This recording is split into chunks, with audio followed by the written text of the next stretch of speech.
Hello, everybody. My name is John Ruddy. I'm that dentist guy, and congratulations for pressing play on this because as you get into dentistry for the first time, new doctors, congratulations for graduating from school and for doing all the steps that it took to get your first job, or maybe you're looking for your first job right now as a dentist in a practice. But as you continue on in your journey, and I say continue because you've just started the process here. You've been in school, but you're now embarking on this journey where you get to go out and utilize all these skills you've been working on for the past 4 or more years. And so today we're going to get started with a really crucial conversation because as you start in a new office, you're going to be tested in ways that maybe you're not thinking of right now. Now, obviously, you are a forward thinker. If you didn't go to a dental school, if you weren't, because you're looking at, okay, well, what is the investment that I'm making and what is it long term that I can create for myself, for my family, for my future?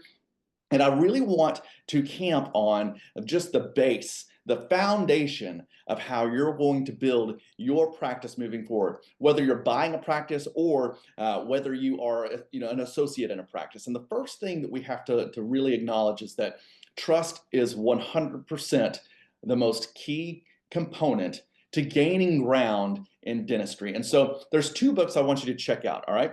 First is Five Levels of Leadership by John Maxwell. If you've already read this book, maybe you read it years ago or whatever, pick it up again, start reading it right now because as you start this job with your new practice, you're going to be tested. You're going to have to go back and remember those principles that he talks about because as we know reading through the book, having a position, being a doctor is the lowest level of leadership.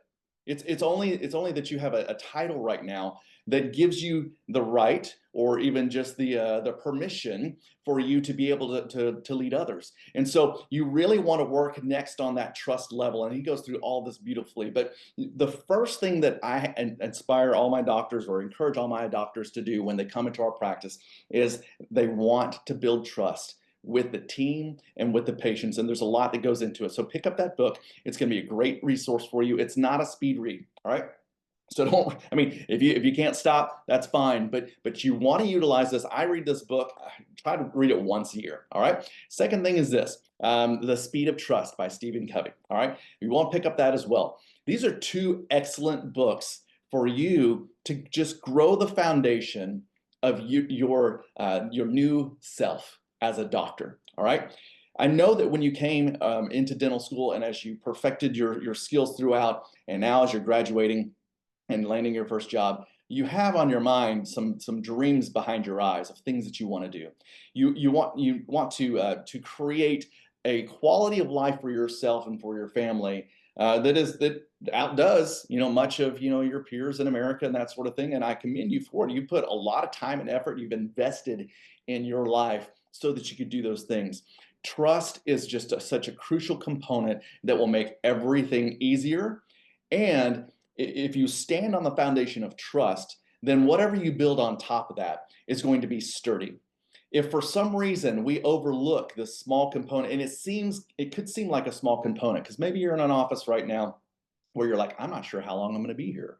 I'm not sure if this is the right fit for me. I'm not sure if I'm not wanting to go ahead and pursue this venture of buying my own practice. Okay, we'll get into some of those things, but those two books, The Five Levels of Leadership and Speed of Trust, go get those, buy those, put them on your bookshelf, keep them with you at work. And make sure if you've got any extra time, when you're not supposed to be doing something else, inspiring patients in your time off, make sure that you are going through these books because these will help you grow that foundation. So trust is number one.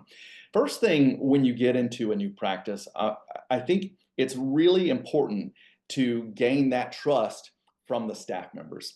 I've been a part of a lot of practices all over the nations where we're inviting a new doctor into the practice. We hope that everything is going to go well. We just really hope that this doctor is going to have the patient's best interest at heart. And that sounds kind of silly to say because I would imagine anybody coming out of dental school has that best interest, but there is also their own interest. And if we're not careful, then we don't express that interest in our patient or our desire to give them what they want and need over what we want to do and be able to accomplish. Now, no doubt you're sitting there going, okay, well, I need to get some reps under my belt. Okay, I only did like one crown in school, or maybe a couple crowns. Maybe you did an internship somewhere, or you had a really good mentor that helped you with some of those things. But a lot of you, I know, you're like, okay, I need to get my feet wet, right? And so one of the first things that can really help in all just the scenario, the whole situation, is really gaining the trust of the team. And I want to camp on, oh, how are we going to gain the trust of the team? Because it's more than a handshake. Your first impression is very important for the team, but you probably at this point, if you're not already past that point, you're coming to it. So let's get to it. All right. And even if you are past this point, there is some steps that you can take that will elevate the trust in your team even now. All right. So the first thing that I like to do and encourage my doctors to do is really sit with team members and ask them, hey, what has your experience been like in dentistry? Like, what has been the most important thing that you think that you've learned in your journey as a dental professional? What is one of the pitfalls that you encountered? What is something that you would tell anybody who's coming into the dental office for the first time? And really just draw out some of their experience. You've got assistants that have been assisting in these doctors' offices for 10, 15, sometimes 25 or more years. You've got hygienists that have been doing hygiene for a very long time, right? And they've got experiences that you could learn from just the word go. All right. And so when we really dial in and we start to learn from other people and their experiences, and you listen to those, it really starts to build trust with the team. You're not just sitting there to placate them. All right. There is a lot that you can learn. And so I would bring a notebook and I would take notes. I would take notes of what are some of the things that they learned most throughout their experience. Okay. And then, use it kind of as an interview. If you will do this with every single team member, even if they've only been in the office for 3 weeks, I think that you can learn a lot, especially from those people who have been in the office for just a short amount of time, because they're learning the most fastest. Okay, I remember 15 years ago, and when I started dentistry, I started in consulting, and I stood in front of a team, and I gave my first consulting speech, and it was amazing. Everybody was like, "Oh my gosh, this John Ruddy guy." It wasn't. It wasn't amazing at all. It was terrifying. I was just like, I'm sitting here talking to dental professionals that have been in the industry for, some 1, 2, 5, 10, 12, 25, 30 years. And now I'm the expert. All right. It can feel like that as you're coming out of dental school. It's like, okay, wait, well, I'm supposed to be an expert in my field. It's okay that you're still learning. All right. And you can still learn from those people because they're going to tell you things like, okay, I don't even know the vocabulary. Like, I don't even know what people are talking about. I hear this thing called a resin composite. I don't know what that is, right? I hear like gutta percha. Who knows, right? They're hearing all these words for the first time, so it could be incredibly valuable for you to learn from somebody who's just been in the office just a few weeks. Because when you do step into the point where you're managing or you've got your own office, you're going to want to know what it feels like, not only for you to step into an office for the first time, but for a new employee who's never been a part of dental. All right. So learn from them. Okay. So that brings me to my second point: be a lifelong learner. Okay. Be a lifelong learner. I don't know about you. When I finished college, I was like excited that I was done. All right. Maybe when you finished your undergraduate, you were like, okay, now I'm excited now to go on to dental school, right? You're excited to get that, but you also probably had in your mind like, okay, I'm ready for that to be done, so I can start this new venture, which is actually becoming a dentist, which is what I wanted to do in the first place. Okay. Never lose sight of the fact that you're a lifelong learner. You're going to learn from the owner dentist that just hired you, or the managing dentist that just hired you. All right. You're going to learn a lot from the assistants and all of their experience. I hope, and this is what I would ask for. If I'm a new dentist coming out of dental school and you're just started in a new practice, and maybe they're kind of getting their feet wet with this new venture, having an associate dentist, okay? I hope they put you with their best assistant. And if they haven't, I might say, hey, you know what? It would really make me feel comfortable if I could have one of the more experienced assistants. And even if they're not willing to do that every day, like, hey, could I have them sometimes? Because they're going to be able to have, one, the relationship with the patients that you don't have. They're going to have the experience that you don't have in the office about just the nuances of completing a procedure, or what you're going to need, or what that office does specifically for patients for specific procedures, right? They're going to have the benefit of learning from somebody who's been there before, right? And they're not there to manage you, or to be like, well, you do this or you do that, or you say this or you say that. There's a dance, and I'm in one of my this is a 4-part series that you just got yourself into, so congratulations. But we're going to talk a little bit about how to have conversations with staff over and with the patient, so that they can get what they want and you can communicate effectively what they need. All right. But really learning from an experienced assistant is one of the best ways that you can get started in your clinical skills. But keeping that sight on, you know what, I'm a continual learner. You're going to want to learn what's going on at the front desk. Okay, you're going to want to sit and hear, how are people answering phone calls? How are they answering questions about, hey, how much does this cost? How are they talking to patients when they say, hey, I can't afford that? How are they handling patients when they show up late, or they don't show up at all, or just looking at the schedule and managing that, okay? So you're going to want to see all these different areas. So be a lifelong learner. Make sure you're learning the business of dentistry, and it's different, okay? So maybe you took a business class in school, all right? I hope that you did, but I would really encourage you to test what you're learning about how the business that you're in runs in dentistry versus what you just learned in dental school, because that was just scratching the surface, and seeing it in action is going to be a lot different. All right. And I've visited hundreds of doctors all over the United States, and everybody's setup is a little bit different. All right. So you may be in an office where it's a tight ship and everything's running smooth. All right. You may be in an office where it's pretty good, but they've got some holes and voids. I'd ask the owner doctor, hey, tell me a little bit about the staff. And as an owner, what are you looking at? What's most important to you? Because you might be in a hiring phase for other people in the office, but be a learner in the situation, because at this point, there's no reason that you should have the pressure of having to make some of those decisions right now. All right. Now, I know the owner doctor is going to push you out. She's going to go, okay, get out there, make some decisions. And they're going to do that responsibly. All right. But in the case that you can learn from your staff, your team, your doctor, do that first and foremost, especially as you're getting your feet wet. All right. All right. So as we're learning, we're also managing our expectations. All right. So I don't know what you expected when you left dental school. I'm on a lot of these groups. Okay. Have you been in the group, the Facebook group, where they're like, hey, you could get a job as an associate for $400,000 a year without any experience, right? Have you been on that group? Okay. That's not most people's experience. If you just landed that job, congratulations, high five, way to go. All right. Now, there's probably some stipulations on that. There's gonna be some some metrics for, okay, your production needs to grow this much, this fast, and all that sort of stuff. Okay. So as you're getting into these private practices, especially, all right, because and I'll talk about two things. Number one, your DSOs and your corporations, they're going to manage the way that they deal with you differently. One, they probably have a lot more cash flow to be able to just throw money at you. Okay, so that's one benefit of getting into a DSO. The problem that you're going to find is that there's a lot of revolving doors. There's a lot of people that come in and out of those corporations, and so there's not a lot of continuity. If you just got into a private practice, I want to encourage you to have a little bit of grace of just the whole setup, and I think some clear communication. And maybe I'll do a separate video on how to communicate with a doctor and set up some expectations between the two of you.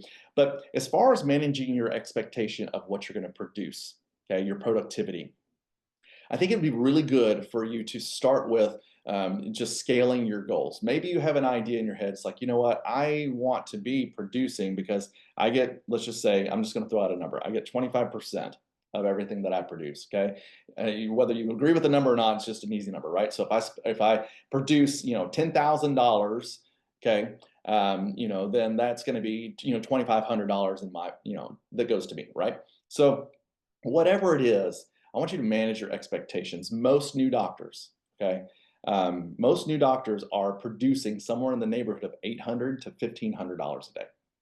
Okay, it's based on their skills, it's based on their speed, it's based on their contact with patients. Sometimes you're getting into a growing kind of your own side of the practice. You're only working 1 day a week at a practice, and you're trying to grow that with hygiene. I want you to manage your expectations. Okay, for each day, I think a good goal would be, let's make $1,500 a day. Now, there's a specific way that you're going to organize your day. Again, we're going to talk about that in another video here, about what do I need procedure-wise in order to make my goals every day. All right, but you want to start with that goal in mind. Okay, I want to at least be making $1,500 a day, because when you get to that, then you're going to scale up to $2,500 a day. Because if you can do 1,500, it really wouldn't take much for you to do 2,500. All right, it means that you're kind of getting your skills in. You're probably doing some crowns in there. You're doing some fillings and that sort of stuff. But you want to make sure that that's your first goal, then scale to 2,500. And then once you hit that $2,500 mark, you likely have the skill to get up to 3,500. Okay. I don't know there's not been a single just new doctor out of school that hit the ground and started doing 3,500 or $5,000 a day. Okay. That didn't get in trouble. Okay, and what do I mean by that? Well, they kind of got in over their head. And don't get me wrong, there could be one in America somewhere. I don't know where they are. Okay, but all the ones that I've seen that were thrown into this massive schedule, what they found, the owner doctor found later, was that there was some work that was not quite as good as it needed to be, and for a good reason, because they're fresh out of school. They hadn't done these procedures before, or they got in a situation where they were taking so much time, everybody was running over, patients were getting upset. So managing your expectation, I think it will help for you to, number one, to verbalize some of these goals, okay, to your owner doctor, plus you give these goals to some of your team members. But helping them and send them this video. Okay, I've been in dentistry for 15 years, been working with doctors, thousands of doctors all over the United States. Okay, this is real. Okay, sometimes an owner has a wrong expectation. You manage your expectations. Okay, so if you're starting out 1,500 to start, 2,500, 3,500. I say this: when you get to 3,500, if you can do 3,500, you could do 5,000. Okay, if you can do 5,000, there's no reason you can't do 8,000. Okay, it's all a matter of the flow of patients. It's a matter of the procedures on the appointment book, and we're going to talk about how do I inspire people back to the schedule. Okay, because that's going to be a skill you're going to learn that is not inherent to most doctors. Okay, I've worked with doctors that have been around for 25, 30 years, and they don't know how to do it. Okay, I'm going to teach you how to do it, and you're not going to be that doctor. You're not going to go into your 20th and 30th year of dental profession and go, I don't know how to do it. You're going to know how to do it here within just a few hours. Okay. All right. So, and then the last thing is this. Okay. Be flexible. All right. When you're in the office for the first time, you need to be flexible. I know that sometimes it can really frustrate a doctor when they're asked to assist another doctor in a procedure, or it could be frustrating to hear an older doctor say, hey, would you do hygiene today? All right. Consider all experience good experience. Okay. So if you're able to make relationship with patients no matter where, that is a good experience for you. That is a valuable tool for you. As you hone in, I'm going to go back to those two books that I mentioned, The 5 Levels of Leadership and The Speed of Trust. You want to practice in every area of the practice, gaining trust with other people, because that component right there is going to be the telltale sign of how successful you're going to be moving forward as a dentist. All right. So use every opportunity. If the dentist says, hey, I'm going to need you to do hygiene today, great, good. Okay, I'm going to go in there and I'm going to do the best job in hygiene, and I'm going to get to know patients and inspire patients. Hey, I'm really going to need you to do some assisting today. Good. Okay, that's awesome. I'm going to get in there and I'm going to assist. I'm going to watch how the doctor does it, and I'm going to learn from him. I'm going to ask him questions, so long as he or she's okay with that. But I'm going to learn how they're doing these procedures so I can better do it moving forward. Hey, I'm going to really need you to sit, in the front desk and really help, the front desk today do hygiene recall. Okay, good. I'm going to make relationship with patients. I'm going to introduce myself and just say, hey, it was really important to me that I got to know some of our patients, and I see that you're needing to come in for a recall appointment. I would love to see you. And so would you like to come in this week? I've got time, or I can set you up with Susie. All right. Use every opportunity to hone in your skill of developing trust, okay? If you will take the time to really invest this energy into your new position, you're going to gain the trust of your team, you're going to gain the trust of your doctor, you're going to gain the trust of your patients, and you're going to gain the skills that are necessary to be successful in dentistry long term.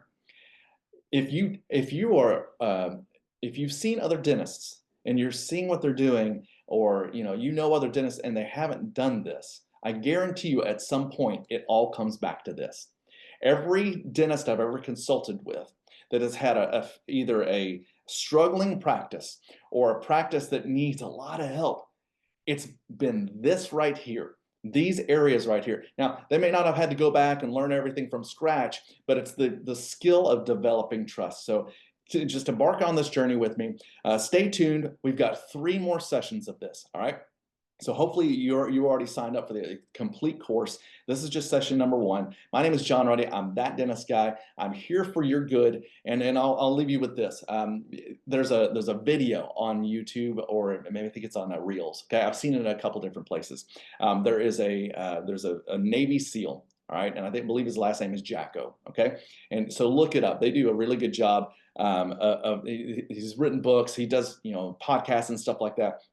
But he was a Navy SEAL that was in Iraq, and he was talking about when things go wrong, all right? And he said he had a subordinate come to him, and he goes, hey, he came up to me, and I asked him how he was doing, and he was just like, I don't really want to tell you. He's like, well, why don't you want to tell me? He's like, because I know what you're going to say. He says, okay, well, what am I going to say? He says, you're going to say good, all right? And he said, well, tell me what's going on, okay? And he told him a scenario, and it was a bad scenario. And guess what he said? He said, good. He said, I learned the skill of always saying good. When something went wrong on our deployment and we didn't get the materials that we need, I said, good. Now we have an opportunity to figure out how to do it without those things.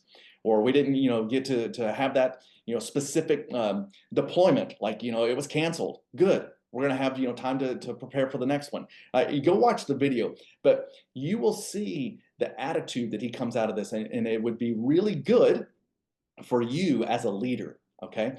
You are at the lowest level of leadership right now, but as you develop that skill of trust and develop it of production and so on, to really see all of these hurdles, these obstacles that are in your way, all right? Because they're going to come up, and you're going to be tested every day and go, good, okay? All right, my patient didn't show up today. Good. I'm going to go learn how the front desk is working to refill the schedule. Or I'm going to go check out the hygienist and see what she's doing and listen to her conversation. Okay. Oh, the treatment plan changed? Good. I'm going to learn how to be flexible today and see how this office handles that sort of flexibility and how we pivot, right? Oh, I don't know. You're going to have to scale back a day. Oh, good. I'm going to find another place that I can go and work and focus my skills on gaining trust. Or I'm going to go out into just the world, and I'm going to meet people and just tell them about what I'm doing. Meet some other doctors in the area and just shake their hand and say, you know what, hey, my name is John Ruddy, and I'm a new dentist. I just love to talk with you if you have some time and just hear about your experience. Okay, use everything for your good. Go look up that video. Again, my name is John Ruddy. I'm that dentist guy. You can find more about me at thatdentistguy.com. And I'm also on, of course, YouTube. You're probably watching me here right now. And on my channel at that dentist guy. It's a hard thing for me to say, at that dentist guy. And I will be here for you, and we'll see you next time. The next time we chat here, you're going to learn a lot more about how to improve and how to hone your skills as a new dentist.